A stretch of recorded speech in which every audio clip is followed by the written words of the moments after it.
जिंदगी आवाज और ठिकाना सारे भैया राम राम भाई। फिलहाल आप मौजूद हाँ आदर्श सीनियर सेकेंडरी स्कूल जुलाना में और याड़ा होने लग रहा है शिक्षक दिवस समारोह। और यहाँ पर एंट्रेंस है ये इधर से। ये देखिए आज का ये प्रोग्राम है आदर्श सीनियर सेकेंडरी स्कूल जुलाना में। यहाँ पर सभी शिक्षकों का स्वागत किया जाएगा और बहुत अच्छा प्रोग्राम रचा गया है। ये आप लोग देख ही लीजिए। इधर ये इनके इधर स्टेज है, इधर बैठने की सीटिंग वगैरह बना रखी है। आदर्श सीनियर सेकेंडरी स्कूल जुलाना और विश्वास राष्ट्र प्रगति सोसाइटी द्वारा शिक्षक सम्मान समारोह आयोजित किया गया है आदर्श सीनियर सेकेंडरी स्कूल जुलाना में। और आज के सम्मान समारोह के आयोजक हैं मैम जी, जो यहाँ के प्रिंसिपल हैं। नमस्कार। नमस्कार सर। आज का ये प्रोग्राम किस पर्पज में है? सर आज का प्रोग्राम सभी शिक्षकों के लिए है। आज विश्वास राष्ट्रपति सोसाइटी शिक्षक सम्मान समारोह का आयोजन किया है और जिसमें सभी जुलाना ब्लॉक के चाहे वो निजी स्कूल का है चाहे वो गवर्नमेंट स्कूल है, सभी शिक्षकों का सम्मान किया जाएगा। सभी शिक्षकों का सम्मान किया जाएगा। और प्रोग्राम क्या क्या रहेंगे आज? सर आज का प्रोग्राम सभी शिक्षकों के लिए है। उनके लिए इसमें एंटरटेनमेंट का बहुत सारे प्रोग्राम किए गए हैं। बच्चों ने भी अपने कल्चरल प्रोग्राम किए हैं और सब उनको सभी टीचर्स का ऑनर भी किया जाएगा। सर मेरी नज़र में अगर किसी टीचर ने 1 महीना भी किसी बच्चे को पढ़ाया है तो उसका भी सम्मान होना चाहिए सर। मैं इसलिए मैंने अपने जुलाना ब्लॉक के सभी अध्यापकों को इन्वाइट किया है। Thank you. तो नवदीप दलाल जी जो यहाँ के मुख्य अतिथि हैं अभी यहाँ पर पहुँच चुके हैं और इनका बुके देकर स्वागत किया जा रहा है डॉक्टर किरण शर्मा के द्वारा। और विश्वास राष्ट्र प्रगति सोसाइटी के कोषाध्यक्ष और उपाध्यक्ष और ये सभी यहाँ पर मौजूद हैं। इस समय पे आप लोग देख सकते हैं। ये देखिए नवदीप दलाल जी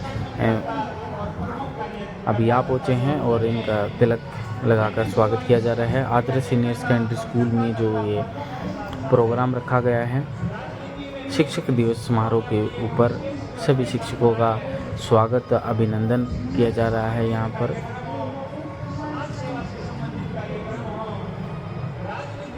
शिक्षक दिवस समारोह के ऊपर ये प्रोग्राम है। अभी नवदीप दलाल जी आ गए हैं।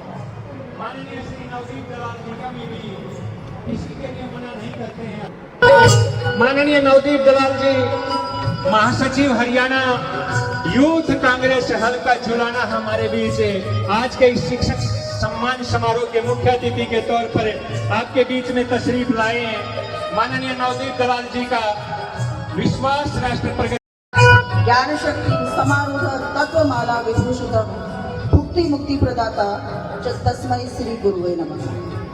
आज का ये प्रोग्राम जिनके लिए समर्पित है और जिनके लिए इतनी कड़ी धूप में बैठकर आप लोग इंतजार कर रहे हैं, सबसे पहले उन सभी को हाथ जोड़कर सर झुकाकर मैं नमन करती हूँ और हार्दिक दिल से उनका सम्मान करती हूँ। एक बार अभी दीप प्रज्वलित करके इस कार्यक्रम की शोभा बढ़ाई है नवदीप दलाल जी ने। आदर्श सीनियर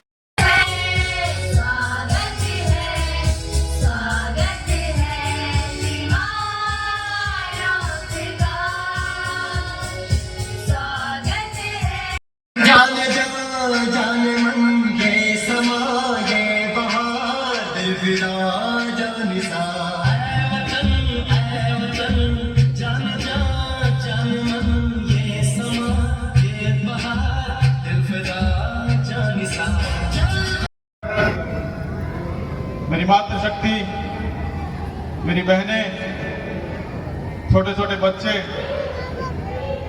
सभी आपका मन तो ये कर रहा होगा कि किसा चीफ गेस्ट है, पसीना मार दिए।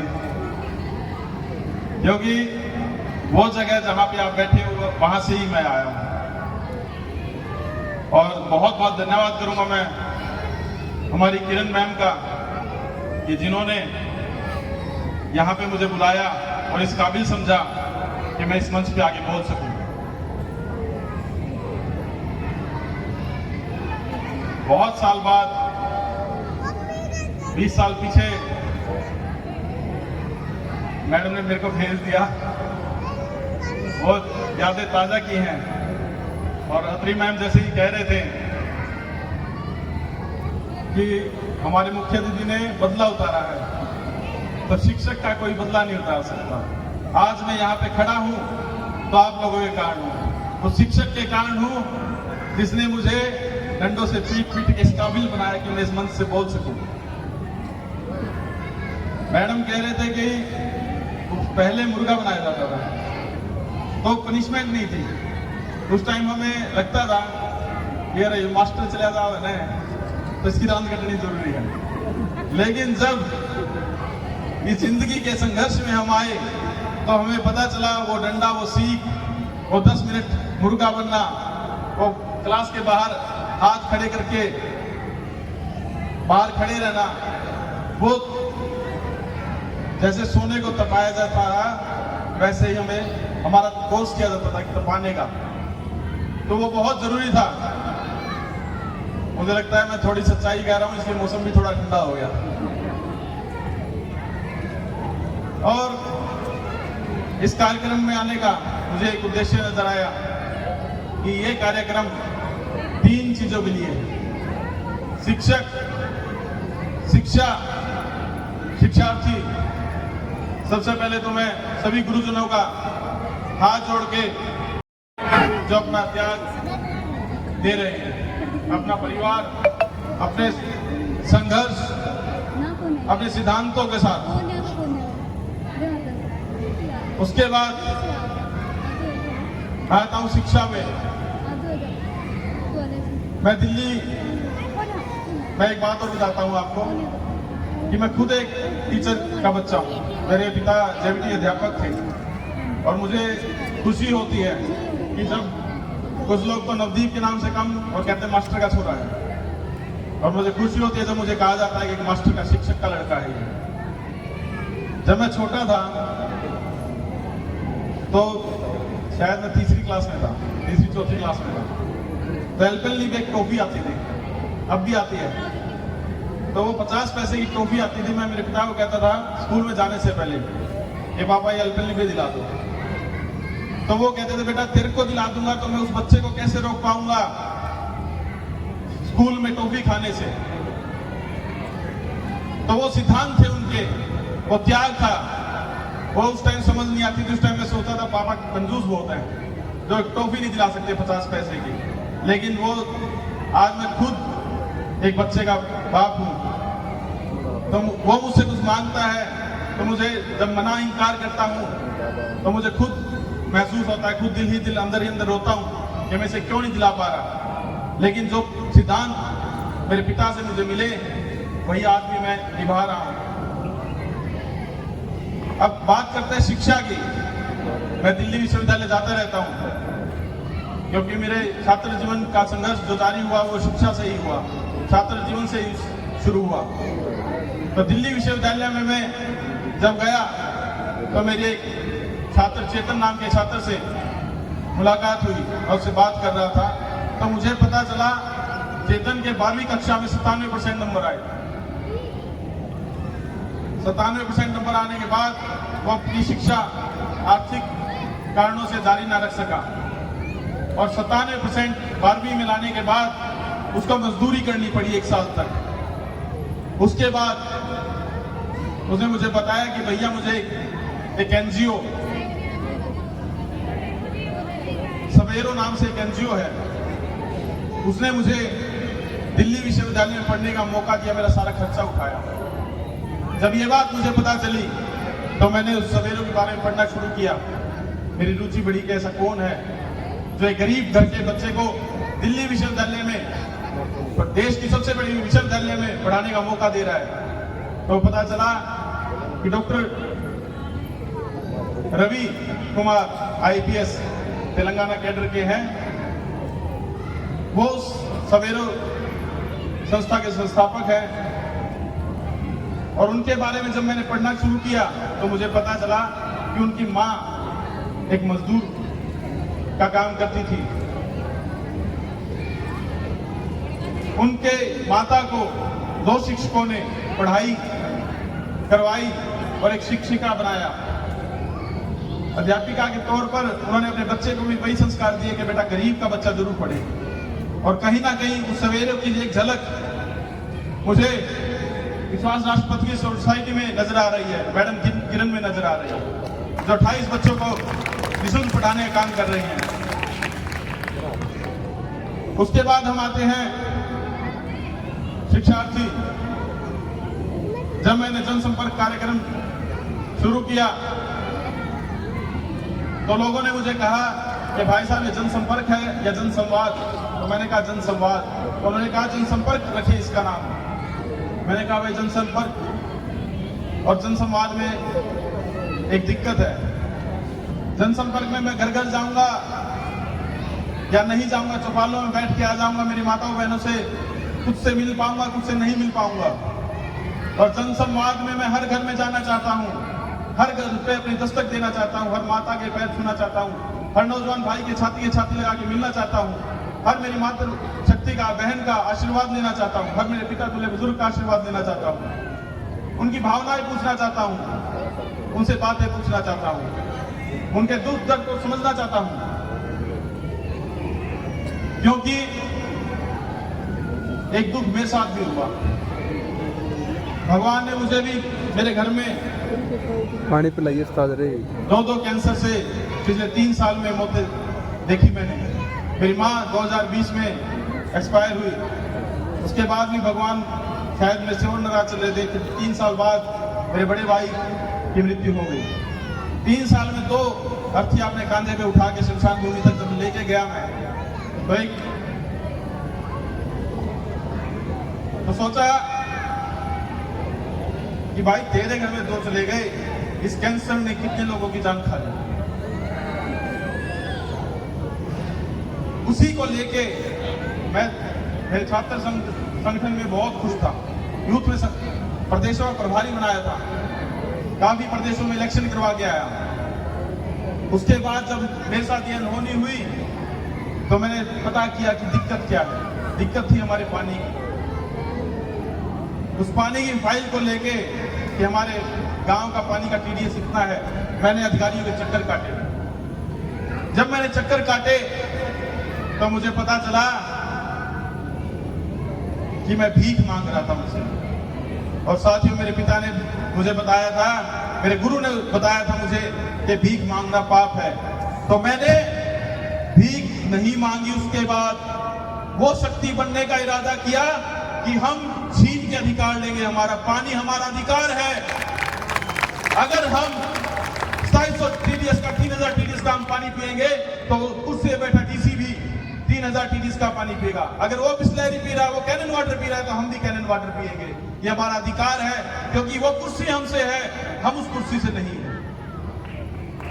मैं घर घर जब गया तो मुझे पता चला कि मेरे नौजवान साथी बेरोजगारी अग्निवीर से कितने प्रताड़ित हैं। पहले सुबह सुबह हम जब जाते थे तो ग्राउंड पे हजारों की संख्या में, चाहे कोई सा रोड ले लेते, कोई सा स्टेडियम ले लेते, हजारों की संख्या में बच्चे दौड़ते थे, कसरत करते थे। आज वो स्टेडियम रोड सुने पड़े हैं। आज उनकी जगह किसने ले ली? शराब के ठेकों ने। उनकी जगह किसने ले ली? नशे ने। क्योंकि जिसके पास रोजगार नहीं, वो गलत दिशा में जाएगा। एक उम्र के बाद इंसान को रोजगार की बहुत जरूरत है। कॉलेज लाइफ से निकलने के बाद असल में तो कॉलेज लाइफ में उसको रहता है कि मैं मेरे परिवार का सहारा बनूं, मैं मेरे पिता के, मेरी माता का सहारा बनूं। और जो दुख दर्द उन्होंने देखे हैं अब तक, मैं उनका निवारण करके उन्हें एक अच्छी जिंदगी दूं। और जब पता चलता है कि इन सरकारों ने हमारी नौकरियां छीन ली, आज हमारे पास रोजगार नहीं है, तो साथियों, तो बच्चा कहीं ना कहीं फ्रस्ट्रेट होकर नशे की तरफ जाता है या आत्महत्या करने की सोचता है। उसी संवाद में मुझे पता चला कि मेरी माताएं, मेरी बहनें, कुछ बहनें जिनसे मैं मिला, आज घर पे बैठी है क्योंकि उनके पति शराब पीते हैं, जो अपने बच्चों की स्कूल की फीस नहीं देते, और वो बहनें आज घर पे बैठी हैं। वो माताएं जिन्होंने अपनी सारी जिंदगी दे दी। तो साथियों, ये लक्ष्य लेके मैं चला, हर घर में गया तो मुझे पता चला मेरे देश का भविष्य बैठे हैं सामने। सभी मेरे गुरु बैठे हैं। गुरु के लिए मैं एक बात और कहूंगा, गुरु गोविंद दऊ खड़े काके लागू पाए, बलिहारे गुरु आपने गोविंद दियो बताए। तो ये बात मुझे हमारे गुरु ने ही सिखाई। ये बात गोविंद भगवान के बारे में उन्होंने बताया कि भगवान क्या है। भगवान इन माताओं में है, इन बहनों में है। अगर इनकी आंखों से आंसू आ रहे हैं तो हमारा भगवान रो रहा है। मैं नहीं चाहता मेरा भगवान कभी रोए, और मैं ये भी नहीं चाहूंगा किसी कारण, किसी व्यक्ति के जाने से या किसी राजनीति का शिकार होने से या किसी प्रशासनिक गलती से मेरे इस भगवान की आंखों में आंसू आए, मेरे गुरु की आंखों में आंसू आए। उसी की लड़ाई में लड़ रहा हूं। आज भी मैं सीख रहा हूं, शिक्षार्थी आज भी हूं। पीछे मैं हथवाला गांव में एक स्कूल में गया, राष्ट्रपति प्रगति नाम से स्कूल था वो। उस स्कूल में ग्रामीण विकास नाम से स्कूल था। उस स्कूल में एक हमारी छोटी बहन 10वीं कक्षा की छात्र थी भावना, उसने अपने पिता के बारे में कविता गाई और बताया कि अपना एक पिता कितना संघर्ष करता है, कितना त्याग करता है अपने बच्चों को पढ़ाने के लिए। और क्या मेरी माताएं बैठी हैं, मेरे बुजुर्ग बैठे हैं, मेरे पिता तुल्य बुजुर्ग बैठे हैं यहाँ पे, मेरे नौजवान साथी बैठे, मेरी बहनें बैठी हैं। क्या आप चाहते हो कि आपके त्याग का, आपकी तपस्या का फल कोई नशे की दुकान वाले ले जाए? क्या आप चाहते हैं? इसमें मैं आपकी इजाजत मांगूंगा एक बार। क्या आप चाहते हैं? मुझे लगता है मैं आपको बोर कर रहा हूं। मेरी माताएं बहनें बैठी हैं, सबसे ज्यादा प्रताड़ित ये भी होंगी उस शराब से, उस नशे से। एक बार दोबारा पूछना चाहूंगा मैं, और पूछता रहूंगा जब तक आपके अंदर वाला जवाब नहीं देता कि आप प्रताड़ित हैं कि नहीं उस नशे से। क्या आपने उस नशे के कारण अपना घर का आदमी खोया है, नहीं खोया? क्या आपने उस कैंसर के कारण अपने घर का आदमी खोया है, नहीं खोया? क्या आपने उस काले पीलिया के कारण अपने घर का आदमी खोया है, नहीं खोया? मैं पूछना चाहूंगा सभी, एक बार मेरी तरफ बताएं, क्या आप चाहते हैं आप घर का आदमी खोना किसी को? तो साथियों, ये लड़ाई मेरी लड़ाई नहीं, ये लड़ाई मेरी विधायक बनने की लड़ाई नहीं। आपको लगता होगा कि नवदीप दलाल कौन आ गया जो आते ही पोस्टर लगा दिए, जनसंपर्क अभियान शुरू कर दिया, बड़ी बड़ी बातें करता है। तो मैं उनको बताना चाहता हूं, 14 साल जिंदगी के दिए हैं। इस संघर्ष में जिस प्रदेश में गया हूं वहां पे एक प्रयोग तैयार की। काफी ऐसे उदाहरण हैं जिसके पास स्कूटर के पैसे नहीं थे खरीदने के, उसको विधायक की टिकट दी और विधायक बनाया। जहां पर भारी रहे आपके बेटे पे, आपके भाई पे कोई एक पैसे का लांछन नहीं लगा सकता कि नवदीप ने हमारा पैसा खाया, टिकट या नेता बनाने के हमसे पैसे खाए। तो साथियों, मेरे पे बीती थी, क्योंकि मुझे ये पता था कि अगर मैं बाप का पैसा कमाऊंगा तो मेरी औलाद खराब कर देगी, और अगर मैं उसे सिद्धांत दूंगा जैसे मेरे पिता ने मुझे दिए तो मैं उस घर को स्वर्ग बना दूंगा। आज मैं मेरे घर में घुसता हूं, मेरे पीड़ा है इस बात की। आज मैं मेरे घर में घुसता हूं तो मुझे मेरी माँ याद आती है, जो आज यही पूछती थी बेटा कहां गया था। आज मुझे मेरा भाई याद आता है, जब मैं घर से बाहर निकलता था पूछता था बेटा भाई तेरी जेब में पैसे हैं कि तेल के। वो दो शख्सियत मैंने खोई। मैं नहीं चाहूंगा कोई और ऐसा करे, कोई अपने परिवार से कोई और खोए। ये लड़ाई आपका बेटा बनने की, आपका भाई बनने की है, और इस लड़ाई में मुझे किसी की इजाजत नहीं मांगनी पड़ेगी। मैं समझता हूं जितने मेरे गुरु बैठे हैं उन सबको मैं प्रणाम करता हूं। हर एक के पास चरण स्पर्श करने का मेरा मन है, मैं जाऊं, लेकिन मैडम की व्यवस्था खराब हो जाएगी। इसी कारण मैं इस मंच से ही माथा टेकता हूं और 3 लकीरें निकालूंगा। पीछे मुझसे कोई गलती हुई तो उसके लिए माफ करना। आज मुझसे गलती हुई, मैं लेट आया और आपके मन में कहीं कोई ना कोई मेरी बातों से ठेस पहुंची तो उसके लिए माफी देना। और तीसरी बात, भविष्य में ये कसम खाता हूँ, ये वायदा करता हूँ, मैं कभी कोई जिंदगी में गलती नहीं करूंगा। धन्यवाद। जय हिंद, जय भारत।